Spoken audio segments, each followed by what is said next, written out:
നമസ്കാരം. ടൈം മീഡിയയിലേക്ക് സ്വാഗതം. നിങ്ങളിങ്ങനെ ഒരു വാർത്ത കേട്ടായിരുന്നു. നമ്മുടെ എല്ലാം പ്രിയപ്പെട്ട ഭക്ഷണ ഇനമായ മുരിങ്ങയ്ക്കായെ നിരോധിച്ചിരിക്കുന്നു. ചിലരെങ്കിലും കേട്ടിട്ടുണ്ടാവും. നമ്മൾ മലയാളികളുടെ സ്വന്തം സൂപ്പർ ഫുഡായ മുരിങ്ങയെക്കുറിച്ച് കേൾക്കാത്തവർ ആരും ഉണ്ടാകില്ലല്ലേ. വിറ്റാമിനുകളുടെ കലവറയായ മുരിങ്ങയെ പക്ഷേ ബ്രസീലും ന്യൂസിലൻഡും അവരുടെ രാജ്യത്ത് നിന്ന് പൂർണ്ണമായും നിരോധിച്ചു എന്ന വാർത്ത നിങ്ങൾ കേട്ടിട്ടുണ്ടാവും. അത് ഈ വാർത്ത ഏറെക്കുറെ സത്യമാണ്. 2026 ഏറ്റവും പുതിയ റിപ്പോർട്ടുകൾ അനുസരിച്ച് ഇത് സത്യമായ വാർത്തയാണ്. മുരിങ്ങയിലയോ അതിൽ നിന്നുള്ള ഉൽപ്പന്നങ്ങളോ അവിടെ വിൽക്കുന്നതും ഉപയോഗിക്കുന്നതും കർശനമായി ആ രാജ്യം നിരോധിച്ചിരിക്കുകയാണ്. എന്തുകൊണ്ടാണ് വികസിത രാജ്യങ്ങൾ നമ്മളുടെ സ്വന്തം മുരിങ്ങയെ ഇത്രത്തോളം ഭയപ്പെടുന്നത്? ഇന്നത്തെ വീഡിയോയിൽ ഈ നിരോധനത്തിന് പിന്നിലെ ഞെട്ടിക്കുന്ന ശാസ്ത്രീയ കാരണങ്ങളാണ് നമ്മൾ പരിശോധിക്കുന്നത്. ഇക്കാലമൊക്കെ നമ്മുടെ കൂടെ നിന്നുകൊണ്ട് ഈ മുരിങ്ങ നമ്മളെയും ചതിക്കുകയായിരുന്നു. വീഡിയോ അവസാനം വരെ കാണണം. ആദ്യം നമുക്ക് തെക്കേ അമേരിക്കൻ രാജ്യമായ ബ്രസീലിലേക്ക് പോകാം. ബ്രസീലിലെ ആരോഗ്യ സുരക്ഷാ ഏജൻസിയായ അൻവിസ 2019 തന്നെ മുരിങ്ങയ്ക്ക് വിലക്ക് ഏർപ്പെടുത്തി കഴിഞ്ഞിരുന്നു. ക്യാൻസറും പ്രമേഹവും ഉൾപ്പെടെയുള്ള രോഗങ്ങൾ പൂർണ്ണമായും മാറ്റും എന്നൊക്കെ തെറ്റായ അവകാശവാദങ്ങൾ ഉന്നയിച്ചായിരുന്നു ചില മരുന്ന് കമ്പനികൾ അവിടെ മുരിങ്ങ ഉൽപ്പന്നങ്ങൾ വിറ്റഴിച്ചുകൊണ്ടിരുന്നത്. എന്നാൽ 2026 ഈ വിഷയം കൂടുതൽ ഗുരുതരമായി മാറി.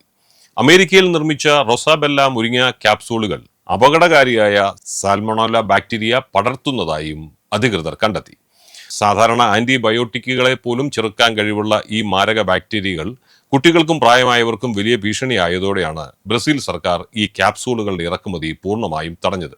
അതോടെ ബ്രസീൽ എന്ന രാജ്യത്ത് മുരിങ്ങയ്ക്ക് നിരോധനമായി. ഇനി നമുക്ക് ഓസ്ട്രേലിയയിലേക്ക് ന്യൂസിലൻഡിലേക്ക് ഒന്ന് പോകാം.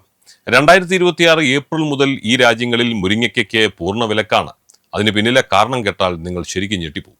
ആദ്യമേ തന്നെ പറയാം, ഓസ്ട്രേലിയയും ന്യൂസിലൻഡും മുരിങ്ങ ആഹാരമായി കഴിക്കുന്നത് പൂർണ്ണമായിട്ടൊന്നും നിരോധിച്ചിട്ടില്ല. പക്ഷേ നിരോധിച്ചു എന്ന തരത്തിൽ വാർത്ത വരുന്നതിന് ഒരു കാരണമുണ്ട്. ഈ രാജ്യങ്ങളിലെ ഭക്ഷ്യസുരക്ഷാ അതോറിറ്റിയായ എഫ്സാൻസ് മൃഗങ്ങളിൽ നടത്തിയ വിഷാംശ പരിശോധനകളിൽ നിന്ന് ഭയാനകമായ ചില കാര്യങ്ങളാണ് അവർ കണ്ടെത്തിയത്.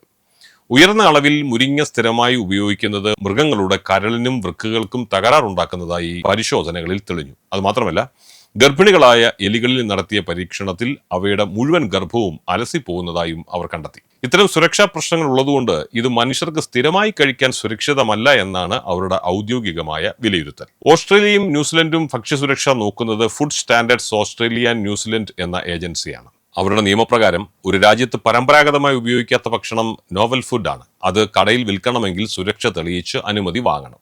മുരിങ്ങയില, പച്ചക്കായ, എണ്ണ എന്നിവ ഭക്ഷണമായി വിൽക്കാൻ 2025 അവരൊരു അപേക്ഷ കൊടുത്തിരുന്നു. പക്ഷേ എഫ്സാൻസ് ആ അപേക്ഷ 2025 നവംബറിൽ തള്ളിക്കളഞ്ഞു. കടകളിൽ വിൽക്കാൻ പാടില്ല. മുരിങ്ങയില, കായ, എണ്ണ എന്നിവ ഭക്ഷണം അല്ലെങ്കിൽ ഭക്ഷ്യ ചേരുവയായി റീറ്റെയിൽ വിൽപ്പനയും സമ്മതിക്കില്ല. പക്ഷെ എന്ത് ചെയ്യാം? വീട്ടിൽ ഉപയോഗിക്കാം. നിങ്ങൾ വീട്ടിൽ മുരിങ്ങമരം വെച്ചുപിടിപ്പിച്ച് ഇലയും കായും പറിച്ചു കഴിക്കുന്നതിന് യാതൊരു നിരോധനവുമില്ല. വ്യക്തിഗത ഉപയോഗത്തിന് ആ രാജ്യങ്ങളിൽ അതിന് പ്രശ്നമില്ല. പക്ഷെ വിൽക്കാൻ പാടില്ല. മനുഷ്യന്റെ ആരോഗ്യത്തിന് പുറമെ ന്യൂസിലൻഡിനെ സംബന്ധിച്ചിടത്തോളം മുരിങ്ങ ഒരു വലിയ പാരിസ്ഥിതിക ഭീഷണി കൂടിയാണ്. അതെന്താണെന്നല്ലേ? മുരിങ്ങയുടെ വേരുകളിൽ നിന്ന് മണ്ണിലേക്ക് ചില പ്രത്യേക രാസവസ്തുക്കൾ വമിക്കുന്നുണ്ട്. ഈ പ്രക്രിയയെ അലെലോപ്പതി എന്നാണ് വിളിക്കുന്നത്. തെറ്റിദ്ധരിക്കില്ല, അലോപ്പതിയല്ല, അലെലോപ്പതി. ഇത് നമ്മുടെ പൂർവികർ പണ്ടേ നമുക്ക് പറഞ്ഞു തന്നിട്ടുള്ളതാണ്. നിങ്ങൾ ചിലരെങ്കിലും ഓർക്കുന്നുണ്ടാവും. ചില പ്രത്യേക മാസങ്ങളിൽ നമ്മൾ ഈ മുരിങ്ങയിലയോ മുരിങ്ങയ്ക്കോ കഴിക്കാറില്ല. കഴിക്കരുതെന്ന് പണ്ട് കാലത്തുള്ളവർ പറഞ്ഞു തന്നിട്ടുള്ളതാണ്. പക്ഷെ ഇന്ന് നമ്മൾ നന്നായി കഴുകി വേവിച്ച് കഴിക്കുന്നത് കൊണ്ട് മഴക്കാലത്തും മുരിങ്ങ മിതമായി ഉപയോഗിക്കുന്നതിൽ കുഴപ്പമില്ല എന്നാണ് ആധുനിക പോഷക വിദഗ്ധർ പറയുന്നത്. അമിതമായാൽ മാത്രമേ പ്രശ്നമാവുകയുള്ളൂ. ന്യൂസിലൻഡുകാർ പറയുന്ന മറ്റൊരു കാര്യമാണ്, മുരിങ്ങ മരത്തിൽ നിന്നും പുറത്തേക്ക് വരുന്ന രാസവസ്തുക്കൾ ചുറ്റും വളരുന്ന മറ്റു ചെടികളുടെ വളർച്ചയെ മുരടിപ്പിക്കുന്നു എന്നാണ് ന്യൂസിലൻഡുകാർ കണ്ടെത്തിയിരിക്കുന്നത്. ന്യൂസിലൻഡിലെ ക്ഷീരമേഖലയുടെ നട്ടലായ വൈറ്റ് ക്ലോവർ എന്ന പുല്ലിനെയാണ് മുരിങ്ങയ്ക്ക് ഏറ്റവും കൂടുതൽ നശിപ്പിക്കുന്നത്. അതായത് മുരിങ്ങ കൃഷി ചെയ്താൽ അത് അവരുടെ രാജ്യത്തെ ഡയറി ബിസിനസിനെ തന്നെ തകർക്കാൻ സാധ്യതയുണ്ടെന്നാണ് അവർ ഒടുവിൽ കണ്ടെത്തിയിരിക്കുന്നത്. അതുകൊണ്ടാണ് അവിടെ ഈ നിരോധനം. അപ്പോൾ നിങ്ങൾ ചിന്തിക്കുന്നുണ്ടാകും, കാലങ്ങളായി നമ്മുടെ വീട്ടുമുറ്റത്ത് നിൽക്കുന്ന മുരിങ്ങ അപകടകാരിയായിരുന്നോ എന്ന്. അല്ല സുഹൃത്തുക്കളെ, ഒട്ടുമല്ല. നമ്മൾ മലയാളികൾ മുരിങ്ങയിലെയും കായുമെല്ലാം നന്നായി വേവിച്ച് ആണ് കഴിക്കുന്നത്. പാകം ചെയ്യുമ്പോൾ ഇതിലെ വിഷാംശങ്ങളെല്ലാം നശിപ്പിക്കപ്പെടും. എന്നാൽ വിദേശ രാജ്യങ്ങളിൽ ഇത് പച്ചയ്ക്ക് ഉണക്കിപ്പൊടിച്ചും ഉയർന്ന സാന്ദ്രതയിലുള്ള ഗുളികകളുമായിട്ടൊക്കെയാണ് ദിവസവും കഴിക്കുന്നത്.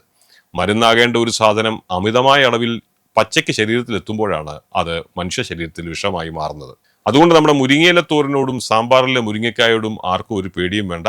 പക്ഷേ വിപണിയിൽ കിട്ടുന്ന ഉയർന്ന അളവിലുള്ള മുരിങ്ങ സപ്ലിമെന്റുകൾ ഡോക്ടറുടെ നിർദ്ദേശമല്ലാതെ ഉപയോഗിക്കുന്നത് ഒഴിവാക്കുക തന്നെ വേണം. അപ്പോൾ ആരൊക്കെ നിരോധിച്ചാലും നമ്മുടെ നാട്ടിൽ മുരിങ്ങയ്ക്ക് ആരാധകർ ഏറെയാണ്. ചുക്കില്ലാത്ത കഷായമില്ല എന്ന് പറയും പോലെ മുരിങ്ങയ്ക്ക ഇല്ലാത്ത സാമ്പാർ എന്തിനു കൊള്ളാം. നമ്മുടെ എല്ലാവരുടെയും പ്രിയപ്പെട്ട മുരിങ്ങയെക്കുറിച്ചുള്ള ഈ പുതിയ അറിവ് നിങ്ങൾക്ക് പ്രയോജനപ്പെട്ടു എന്ന് കരുതുന്നു. ഈ ഇൻഫർമേഷൻ നിങ്ങളുടെ സുഹൃത്തുക്കളിലേക്കും ഫാമിലി ഗ്രൂപ്പുകളിലേക്കും ഒക്കെ ഷെയർ ചെയ്യാൻ ആരും മറക്കരുത്. ഇതുപോലുള്ള കൂടുതൽ വിജ്ഞാനപ്രദമായ വീഡിയോകൾക്കായി ഈ ചാനൽ സബ്സ്ക്രൈബ് ചെയ്യുക. നിങ്ങളുടെ അഭിപ്രായങ്ങൾ താഴെ കമന്റായി രേഖപ്പെടുത്താനും മറക്കരുത്. മറ്റൊരു വീഡിയോയുമായി കാണും വരെ നിങ്ങൾക്ക് എല്ലാവർക്കും ഞങ്ങളുടെ നന്ദി. നമസ്കാരം.